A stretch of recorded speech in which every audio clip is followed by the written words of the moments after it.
What's going on, everybody, and welcome back once again to the channel. And in this video I'm going to be doing my post week 5 USFL power rankings, and without further ado, let's begin.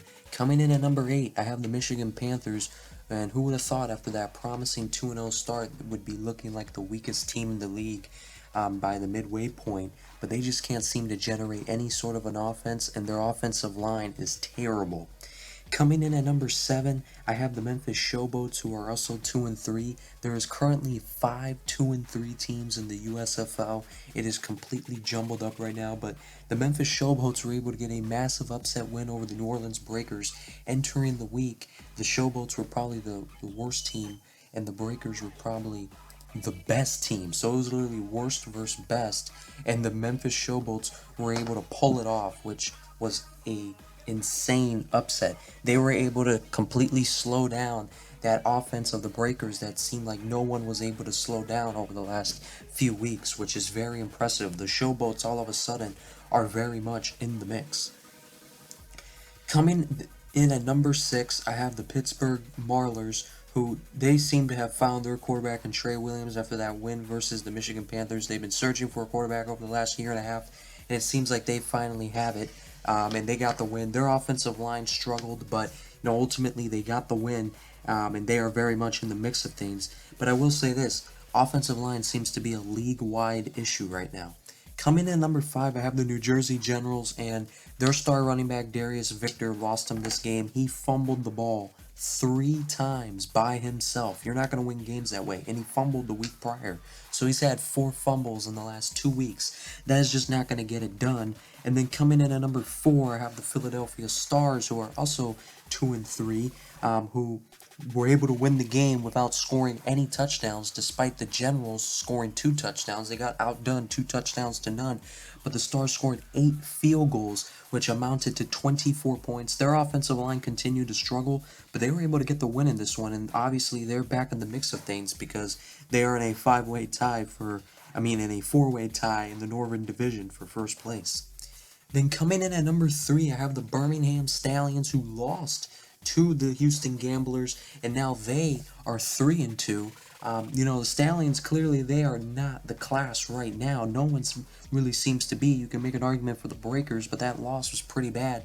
But the Stallions, their offensive line also had issues, just like the Stars, the Marlers, the Showboats, and the Panthers. And like I said, the only teams that seem to not be having offensive line issues is the Breakers, the Breakers, the Generals, and the Gamblers. Those are the 3 teams that don't really seem to be having that much of an offensive line issue. But everyone else, they're really having trouble, and it correlates with having success, because the Breakers and Gamblers are probably the top 2 teams right now. The Generals are the exception. They have good offensive line, but they're kind of struggling in other areas. But going back to the Stallions, Magoo is just taking a pounding every week, and that's just not sustainable. And it's pretty interesting what's happened here with the Birmingham Stallions, because this is a team that was very, very, it was a machine. It was a well-oiled machine going back to last season, and it felt that way at the beginning of this year, where they had the running game, they had a good passing game, they had a great defense, and the quarterback just really was the distributor and not so much depending on him, kind of like what Jamar Smith was last year. And all of a sudden, this team it seems like it's turned into a team that is way too dependent on their quarterback to make plays. This was a team that was able to, run the ball, almost 30 times a game, and have a good passing game off of the run. But it feels like now that their running game is just really non-existent, and they're dropping back 30 plus times a game, and they don't have a good offensive line for it, and they're just Magoo is constantly under duress. So this has gone from a team that has a bunch of different options and is never one-dimensional, to now it's depending on a guy who was their backup quarterback entering the season to make plays for them, constantly scrambling for his life, making plays, and taking all these hits. They need to figure something out, and maybe it will help when Bo Scarborough comes back, their lead running back from last year, and they'll be able to do more of that T formation that they loved so much last year that they haven't been able to do since Scarborough has been out. But they need to figure something out, because this is not sustainable where Magoo is scrambling for his life every other play trying to find someone downfield. He doesn't really have any pure wide receiver one or any real playmaker at the receiver position. They don't have a running game. Sure, Jay Sternberger, who you may remember with his time with the Green Bay Packers in 2020, was when he had his most significant year. He has been a good target for him, but that's about it. This team is very one-dimensional right now, and it's very uncharacteristic of what this team has been over the last year or so. And they're sitting at 3-2. So coming in at number 2, I have the Houston Gamblers, who got the win over the Birmingham Stallions. They are now second place in the Southern Division. And if the season were to end today, the Stallions wouldn't be in the playoffs, funny enough. But the top 3 teams I have ranked are all in the Southern Division.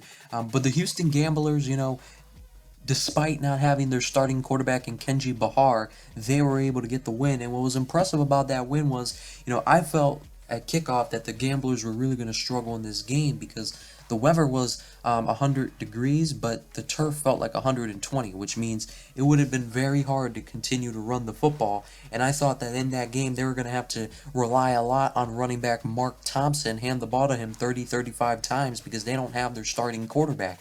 But you can't really hand the ball off to one player 30-35 times in that kind of heat. So I was thinking, oh, what a bad game for it to be so hot, because now they're not going to be able to hand the ball off as much as they would want with their backup quarterback in because of the heat. So they're not going to be able to, use Thompson as a bell cow. They're going to have to pass it, and they don't really want to do that with their backup. But they were able to still overcome that with other running backs in the rotation. And Mark Thompson did have a big game. He scored 3 touchdowns, and now he's had back-to-back weeks with 3 touchdowns. But the Gamblers proved that they can win without Bahar, even in a tough situation where they have to, spread the ball around more than they want. And they were able to completely slow down the Birmingham Stallions, and as we mentioned earlier, so the Gamblers are definitely a for real team right now. That was a big time win for the Gamblers, and they were the only team to beat the Stallions last year in their up and down year last year. And then coming down at number 1, I have the New Orleans Breakers, who were undefeated and lost. There's now no unbeaten team in the USFL. They are now 4-1. And that was definitely a tough loss for them. It was a game that they could have won there at the end. That field goal offsides jump really killed them, but too many mistakes throughout the game. A couple of fumbles, a batted up in the air interception. McLeod Bethel Thompson definitely did not have his usual day. Wes Hills wasn't as much of a factor as usual.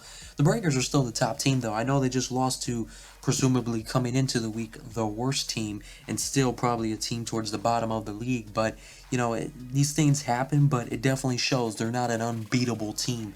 Everything is very jumbled up right now in the USFL, and it's really all up for grabs. Comment down below what you guys think about all this. Also wanted to mention, that trade and signing of Zadarius Smith to the Browns and Shaquille Griffin to the Texans. Interesting signings there. I think both good moves for the Browns and for the Texans. Yeah, comment down below what you guys think, and other than that, I'll see you guys next time.